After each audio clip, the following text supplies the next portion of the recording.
نحمده ونصلي على رسوله الكريم أما بعد فأعوذ بالله من الشيطان الرجيم بسم الله الرحمن الرحيم وأقيموا الصلاة وآتوا الزكاة الآية رئيس الحفلة والمبلغين علماء الكرام أساتذة الكريم سمعنا الإذان يا أيها الحاضرون رحمكم الله সম্মানীয় আজকের জলসার পরিচালনাকারী এবং আমার মাথার মুকুটে ওস্তাদ সাহেবরা এবং দূর দূর থেকে আসা উলামায়ে কেরাম এবং আমার সম্মুখে বসে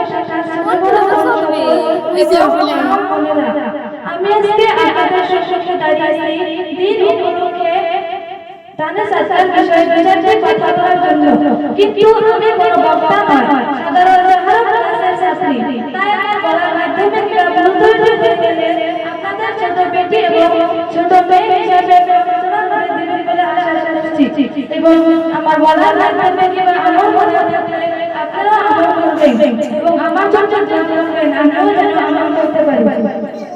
সর্বপ্রথম তোমার রব্বুল আলামিনের জন্য শুকরিয়া যে মহান রব্বুল আলামিন আমাদেরকে সৃষ্টি করেছেন, আমাদের বাবা-মাকে সৃষ্টি করেছেন এবং জান্নাত জাহান্নাম বানাইছেন এবং 18,000 বরকত সৃষ্টি করেছেন।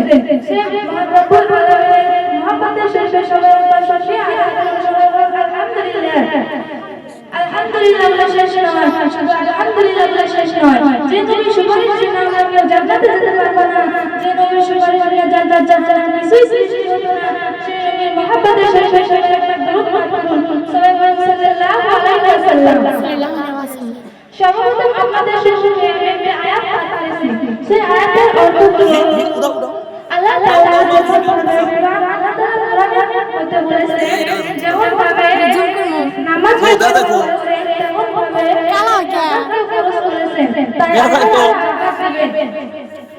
এবং একটি ঘটনার মধ্যে বর্ণিত আছে যে হযরত উম্মে সালমা একটি ভিক্ষুককে দান করার কারণে এটা জুমকে বাটা এটা হয় না আগুলো হ্যাঁ আমি ওটা তো রাসূল সাল্লাল্লাহু আলাইহি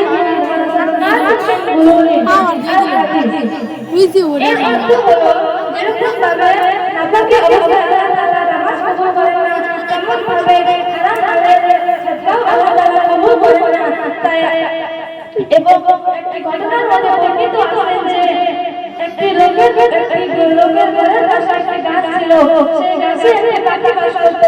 সেই পাখিটি যখনই দেখতে পেত সেই ডিমটি নিয়ে ফেলত। এই অত্যাচারে অদৃষ্ট হয়ে পাখিটি হযরত সুলাইমান আলাইহিস সালামের কাছে গিয়ে নালিশ করলেন। তখন হযরত সুলাইমান আলাইহিস সালাম সেই লোকটিকে ডেকে বলল, এরপর পাখিটি ডিম খাওয়া না হয়, এরপরে পাখিটি লোকটিকে ফেলল। তখন আবার পাখিটি হযরত সুলাইমান আলাইহিস সালামের কাছে গিয়ে নালিশ করলো। তখন হযরত সুলাইমান আলাইহিস সালাম একটি জিনকে ডেকে তাকে নির্দেশ দিলেন যে আবার যখন লোকটি গাছে উঠতে যাবে তখন তাকে জোরে ধাক্কা দিয়ে গাছ থেকে ফেলে দেবে যেন কোনোদিন গাছে উঠতে না পারে। এরপরে বারবার সেই লোকটি গাছে উঠতে লাগলো। ওঠার সময় একটি ভিক্ষুক এসে তার কাছে কিছু চাইলো। তখন সেই লোকটি তাকে একটা মিষ্টি খাবার দান করলো। এরপর নির্ভয়ে গাছে উঠতে শুরু করলো। এরপর গাছে উঠে ডিমটি খেয়ে ফেললো। তারপরে পাখিটি হযরত সুলাইমান আলাইহিস সালামের কাছে গিয়ে নালিশ করলো। তখন হযরত সুলাইমান আলাইহিস সালাম সেই জিনকে ডেকে বলল, সেই জিনটিকে বলল তুমি আমার নির্দেশ পালন করলে না কেন? তখন জিনটি তার উত্তর জবাব দিলেন যে আমি আপনার হুকুম পালন করার জন্য প্রস্তুত ছিলাম, কিন্তু পশ্চিম থেকে দুই ফেরেশতা এসে আমাকে অনেক দূরে ফেলে দিল। তখন হযরত সুলাইমান আলাইহিস সালাম আশ্চর্য হয়ে কারণ জিজ্ঞাসা করলো। তখন জিনটি বলল, আমি দেখলাম লোকটি গাছে ওঠার সময় ভিক্ষুককে মিষ্টি খাবার দান করলো। সম্ভবত এর কারণে আল্লাহ তাআলা তাকে অসংখ্য বিপদ থেকে রক্ষা করেছে।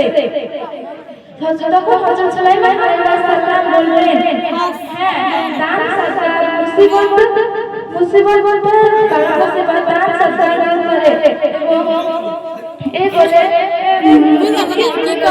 এর থেকে আমরা জানতে পারলাম চাঁদ সাদকা যেমন নামাজ তাই আপনাদের কাছে আমার একটি অনুরোধ, আপনারা সবাই দান সাদকা দেবেন এবং এইটুকু বলে